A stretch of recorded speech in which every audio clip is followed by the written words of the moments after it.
TV의 이진수, 유현철 인사드립니다. 반갑습니다. 강사님, 저희가 지난 영상에서 대표팀이 16강까지 올라갔으면 좋겠다. 네. 염원을 했었는데 저희의 염원이 통한 것 같습니다. 네. 어렵지만 16강까지 올라간 거 진심으로 좀 감사드리고요.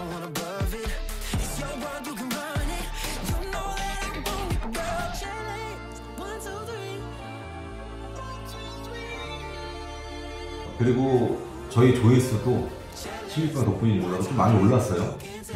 그렇죠. 이제 저희가 많은 좀 도움이 될 만한 내용으로 이제 하기로 했잖아요. 그렇죠. 네. 그래서 조금 이제 희소성이 있는 것보다는 이제 많은 분들이 궁금해 하실 만한 내용으로 올리다 보니까 좀 많이 늘었던 것 같습니다. 댓글도 좀 많이 나왔고요. 네. 그리고 오늘 아침에도 제가 산업재해 관련해서 전화를 받았어요, 고객님한테. 네. 저희 영상을 보고 전화를 주셨다고 했는데, 고객님 장모님께서 뭐 식당에서 일을 하다가 팔이 골절이 됐대요.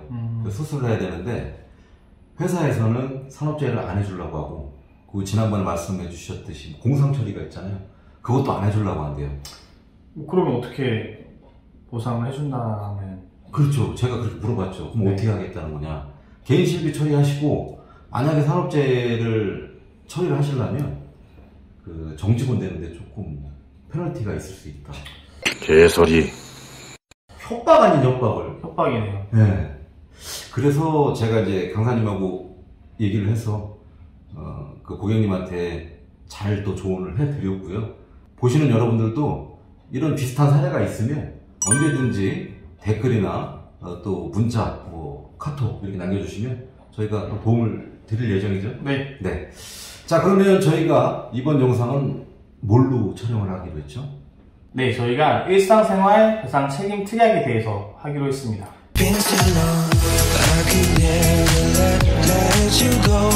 네, 맞습니다. 그런데 지난번 영상 말미에 손해방지 경감 의무라고 살짝 제가 말씀을 하는 도중에 끊었거든요. 네. 오늘 그것까지 하려고 했는데 워낙에 일상생활 배상 책임이 드릴 말씀이 많아요. 많죠. 너무 방대해가지고 네.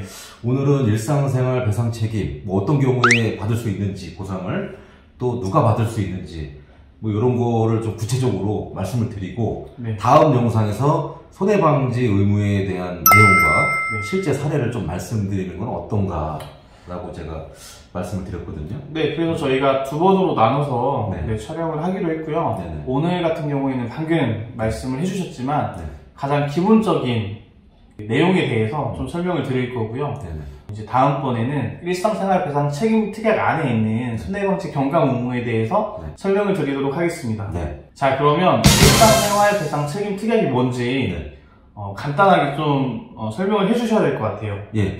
네, 이걸 설명하기 전에 지금 영상을 보시는 분들 증권을 보시면 여러 군데의 일상생활 배상 책임이 가입이 돼 있을 겁니다. 보통 어디에 가입이 되어 있죠? 예, 보통 운전자 보험이라든지 뭐 손해보험 쪽의 종합보험의 형태로 가입이 돼 있는데, 일단 내가 가입이 돼 있는지 안 돼 있는지부터 확인을 하시고 영상을 시청을 하시면 더 도움이 될 것 같아요. 자, 그러면 일상생활 배상 책임이 어떤 거냐, 말 그대로 그냥 쉽게 말씀을 드릴게요. 일상생활 중에 누군가를 다치게 한다거나, 그쵸. 그럼 또 병원비가 나올 거잖아요. 병원비를 보상해주고, 또 상대방의 물건을 파손한다거나 이런 경우에 또 수리비용을 또 보상해줘야 되는데, 내 돈으로 보상을 하는 게 아니고 이 일상생활 배상 책임에서 보상을 받는다. 저는 그렇게 알고 있거든요. 네, 설명을 정말 간단하게 잘 해주신 것 같고요. 저희가 오늘은 세 가지로 좀 나눠서 설명을 드릴 거죠. 일상생활 배상 책임이 다 똑같진 않아요. 세 개로 나눠지잖아요. 첫 번째는 뭐 가족 일상생활 배상 책임이 있고, 그냥 일상생활 배상 책임이 있고, 자녀 일상생활 배상 책임이 있고, 이게 세 가지가 다 범위가 틀립니다. 자, 그 부분에 대해서 좀 설명을 드릴 거고요. 자, 두 번째는 대인 보상의 경우에는 공제 금액이 없어요. 그쵸. 그리고 대물 같은 경우에는 공제 금액이 있긴 한데, 이것도 가입 연도에 따라서 공제금이 각각 틀릴 수 있고, 또는 아예 공제 금액이 없어지게 하는 방법도 있습니다. 근데 이거는 제가 자신있게 말씀을 드리는데, 일반 이쪽 업계에 종사하시는 분들도 잘 모르시는 분들이 많아요. 네, 맞습니다. 그래서 이 부분을 알고 있으면 굉장히 오늘 하나 얻어가는 거라고 생각을 하고, 자, 그럼 세 번째는 이 일상생활 배상 책임을 통해서 여러 가지 보상받은 사례들 몇 가지만 좀 말씀을 드리는 걸로 좀 정리를 이번 영상을 좀 그렇게 할게요. 네. 네. 자, 첫 번째로 말씀을 드릴게, 아까 일상생활 배상 책임이 다 범위가 똑같지 않다고 말씀을 드렸죠. 네. 자녀 일상생활 배상 책임이 있고 일반 일상생활 배상 책임이 있고, 일반이라고는 안 써 있습니다. 네, 그냥 일상생활 배상 책임이에요. 그리고 가족 일상생활 배상 책임, 이게 범위가 다 틀리다고 그랬는데 정리를 한번 해주세요. 네, 우선 범위가 가장 작은 것부터 좀 설명을 드리면, 네. 자녀 일상생활 배상 책임이에요. 네, 자녀 일상 배상 책임. 네, 증권에 기재되어 있는 본인, 네. 그러니까 저의 자녀가 이제 보상이 가능한 거죠. 네. 그러니까 저는 안 되는 거예요. 저의 자녀가 보상이 가능한 거고. 네. 두 번째로 일상생활 배상 책임, 네. 좀 설명을 드리면, 그러니까 본인 피보험자인 거죠. 피보험자 플러스 이제 배우자까지 포함이 되는데, 자녀는 포함이 안 되는 거예요. 네네. 그런데 13세 미만의 자녀는 포함이 됩니다. 네, 이거 기억해 주시면 좋을 것 같고요. 네네. 이제 가족의 일상생활 배상 책임은 가장 넓어요. 네네. 증권에 기재된 이제 본인, 네. 피보험자를 또 말하는 거고요. 네. 그리고 배우자, 네. 법적 배우자까지 포함이 되는 거고, 네. 주민등록상에 있는 친족까지 포함이 됩니다. 네, 정리를 아주 깔끔하게 해주셨어요. 지금 세 가지를. 가장 범위가 넓은 게 가족 일상생활 배상 책임이고, 네. 이거는 자녀까지 다 포함이 되는 거네요. 내 배우자를 포함해서. 친족이라고 했으니까, 네, 이제 만약에 주민등록상에 있는 친족이니까 이제 부모님까지 가능한 거죠. 그렇죠. 가족 일상생활 배상 책임이 가장 넓고, 그 다음에 일상생활 배상 책임이 넓고, 자녀 일상생활 배상 책임이 가장 범위가 좁다. 이렇게 이해를 하시면 되겠습니다. 네.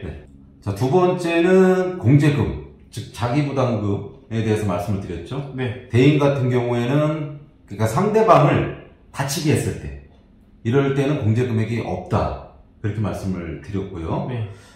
대물 같은 경우, 상대방의 물건을 파손을 했을 때는 가입 시기별로 공제금액이 다 틀리다라고 말씀을 하셨는데, 네. 정리를 좀 쉽게 해주시죠.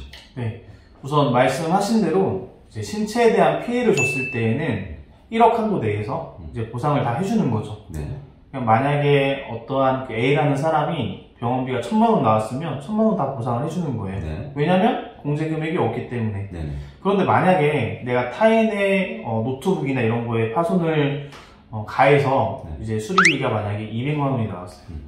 그러면 공제금액이 발생을 하는 거죠. 네. 재물이기 때문에. 그렇죠. 그런데 2009년도 8월 이전에 가입한 경우에는 2만 원만 공제를 해요. 200만 원에서 2만 원 공제하니까 198만 원. 그렇죠. 보상을 해주는 거죠. 네. 그러니까 대부분 보상을 해주는 거예요. 네네. 그런데 이게 좀 보험회사 측에서는 리스크가 좀 있잖아요. 그렇기 때문에. 맞네요. 네. 네, 맞습니다. 그래서 2009년도 8월 이후에는 공제금액이 늘어났어요. 20만 원으로 늘어났거든요. 네. 그래서 2009년도 8월 이후에는 20만 원 제외하고, 즉 200만 원 중에서 20만 원 공제하니까 180만 원의 보상을 해주는 거죠. 그렇죠. 그런데 또 시기마다 다른 게, 최근에는 어떠한 보험사는 50만 원까지 공제를 하더라고요. 또 어떠한 보험사는 누수만 50만 원 공제. 네네. 그리고 나머지는 20만 원 공제. 그렇기 때문에 이 증권에 나와 있는 내용을 좀 살펴볼 필요가 있습니다. 가입 시기를 일단 좀 살펴봐야 되겠네요. 확인을 해봐야 되겠고. 네. 그리고 아까 제가 말씀을 잠깐 드렸지만, 공제금액이 대물 같은 경우에는 뭐 20만 원이든 50만 원이든 있지만, 네. 이걸 또 0으로 만드는 방법이 있습니다. 그래서 네. 제가 아까 오늘 요것만 알아가시면 굉장히 많은 걸 알아가시는 거다라고 말씀을 드렸거든요. 네. 그런데 지금 방송을 보고 계시는 분들이 좀 이해하시기 어려운 부분이잖아요. 저도 이거 이해하는데 한참 걸렸어요. 네. 좀 이해가 안 되는 부분도 있을 거예요. 네, 그런 분들은 이렇게 문의를 주시면 될 것 같고요. 네. 저희가 예를 들어서 좀 설명을 드리도록 하겠습니다. 예. 제가 남편을 할게요. 네. 제가 남자. 누가 부인을? 하셔야죠. 여자가 없으니까. 오지게 걸릴 뿐. 일단 그렇게 하겠습니다. 네. 네. 저의 배우자인 거예요. 네네네. 네, 근데 저희 공동으로 사용하는 집에서 네. 밑에 집에 누수가 된 거예요. 그럼 대상자가 누구죠? 아랫집이 대상자가 되겠죠. 피해자가 이제 아랫집인 거고. 그렇죠. 피해자가 아랫집. 예, 저희 그 일상생활 배상 책임 특약에 대한 대상자는 저도 될 수도 있고, 나도 될 수도 있고, 배우자도 될 수도 있고. 예를 들어서 밑에 집에 피해가 한 200만 원이 생겼어요. 네. 이제 도배도 하고 뭐 여러 가지의 수리를 했겠죠. 네. 그러면 20만 원 공제하고 180만 원 지급을 하는 게 맞는 거예요.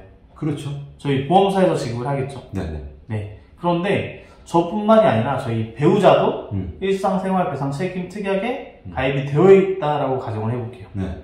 그러면 저희 보험사에서 20만 원 공제를 하고 180을 줘야 되는 거죠. 그렇죠. 저희 배우자 보험회사에서도 20만 원 공제를 하고 180을 줘야 되는 거죠. 네.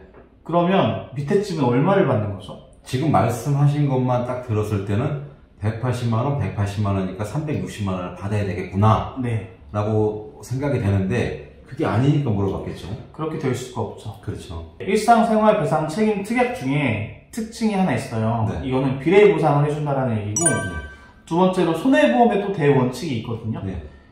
이득금지의 원칙이라는 게 있어요. 내가 피해본 만큼만 보상을 받아야 되는 거지, 네. 그 이상으로 이득을 취할 수 없다. 그렇죠. 네. 그렇기 때문에 최대한의 한도로 보상은 해주겠지만 그 이상은 보상이 안 되는 거죠. 딱 피해본 만큼만 보상을 해주겠다. 네. 그러면서 공제 금액이 사라지는 거예요. 왜냐하면 저희 보험사에서 20만 원 공제하고 180, 와이프의 보험사에서 20만 원 공제하고 180, 즉 360을 받아야 되지만 내가 피해본 만큼은 200만 원이기 때문에 200만 원 보상을 다 받는 거죠. 공제 금액이 없어지는 거예요.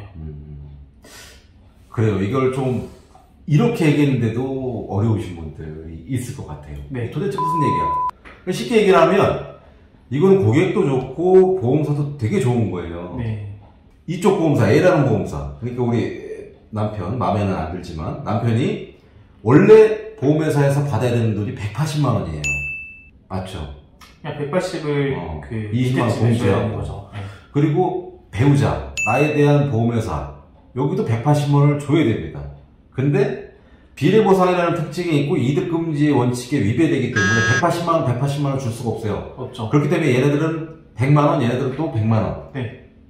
그러면은 고객 입장에서는 200만 원을 다 보상을 해주는 거고 보험회사 입장에서는 180만 원을 줘야 되는 건데 100만 원씩만 준 거예요. 네. 그러니까 서로 좋은 거죠. 서로 좋은 거죠. 이렇게 되면 좀 이해가 되실지 모르겠어요. 만약에 이해가 조금 어렵다라고 좀 생각을 하시거나 아니면 실제로 사례가 있으시면 전화를 주셔도 돼요. 네. 저희가 지난주에도 전화를 주셨잖아요. 네네네. 네, 전화를 편하게 좀 주셔도 됩니다. 네. 자, 그렇습니다. 이 보험이라는 게 굉장히 어려워요. 그래서 네. 최대한 쉽게 좀 풀어서 말씀을 드려야 되겠다라고 생각을 하면서도 이게 맞나 싶을 때도 있고 그렇거든요. 네, 그래서 말씀하신 대로 영상을 보고도 도저히 이해가 안 간다 그러면 전화를 그냥 편하게 주세요. 그럼 저희가 더 쉽게 말씀을 드리겠습니다. 자, 그럼 마지막으로 사례에 대해서 어떤 경우에 좀 우리가 혜택을 볼 수 있는가 몇 가지만 좀 예를 들어 주시죠. 네, 저희가 사례를 좀 설명을 드리려는 이유는 이런 경우가 많아요. 본인이 이제 상대방한테 피해를 줬거나 이제 상대방의 재물에 이제 파손을 시켜가지고 보상을 받아야 되는데 그때 사고가 났을 때는 생각을 못하는 경우가 많거든요. 맞아요.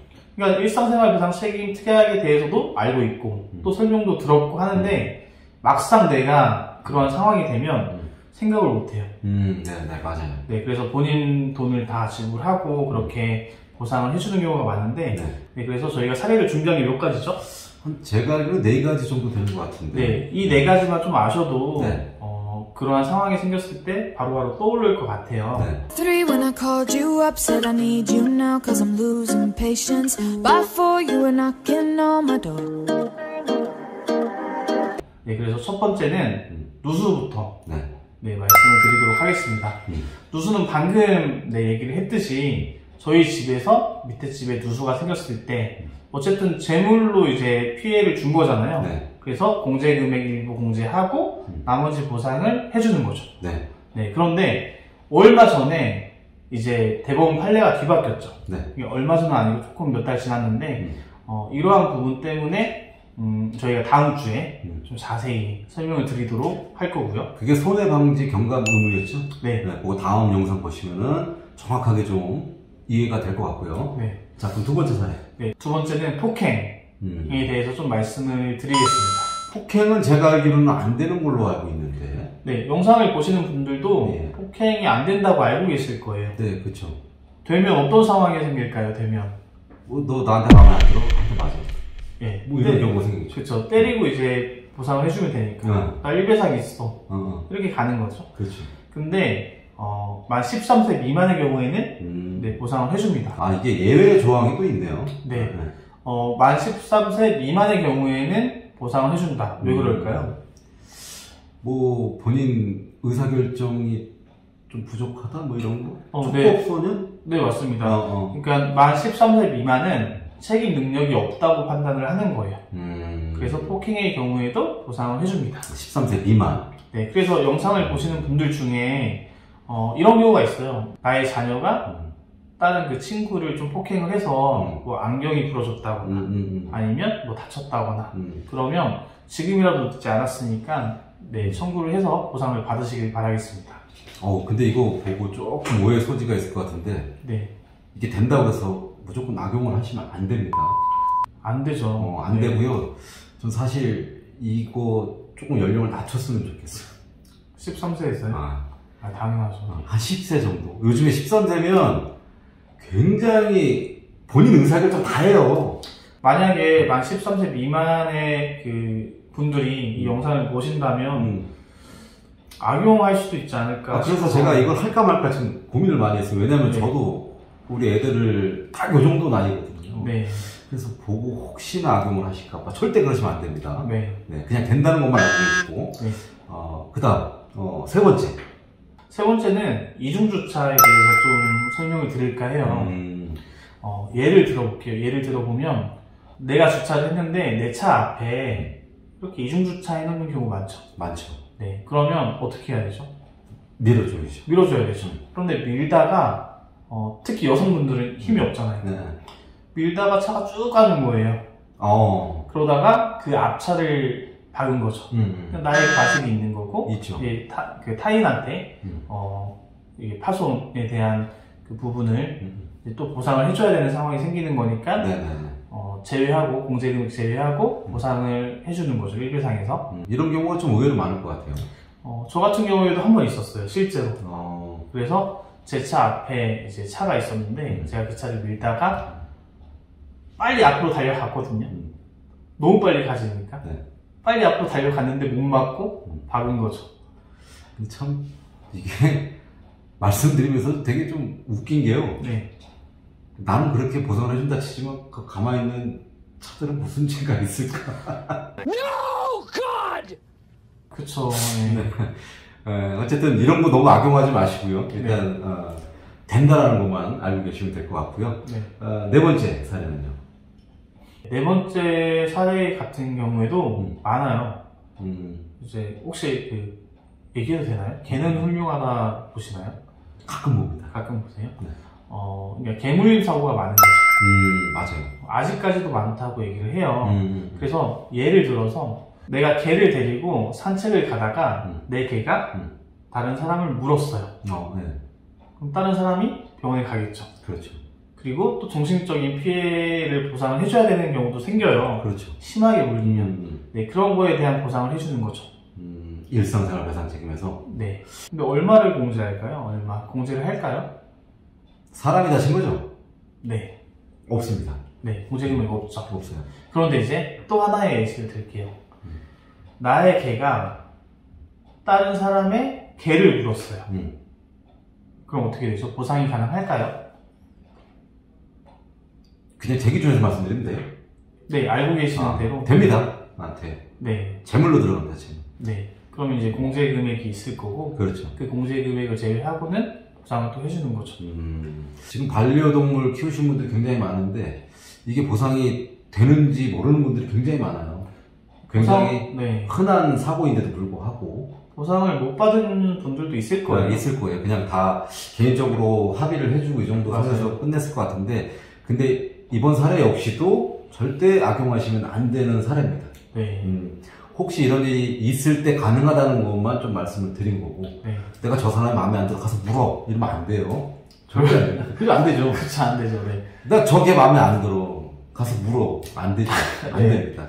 피치 못할 사정에 있었을 때 된다. 요 정도만 알아두시면 될 것 같아요. 혹시 개를 키우진 않죠? 저는 안 키웁니다. 아, 다행이네요. 네, 저는 안 키웁니다. 네, 그러실 것 같아요. 아닙니다. 네. 그러면 지금 4가지 사례를 조금 말씀을 드렸는데 이거보다 더 많은 사례들이 있습니다. 엄청 많고요. 엄청 많아요. 그리고 또 면책되는 사항도 네. 엄청 많아요. 근데 이거를 지금 영상으로 다 찍으려면 너무 영상이 길어질 것 같아서 네. 뭐 혹시 이런 경우 돼요? 이런 경우 돼요?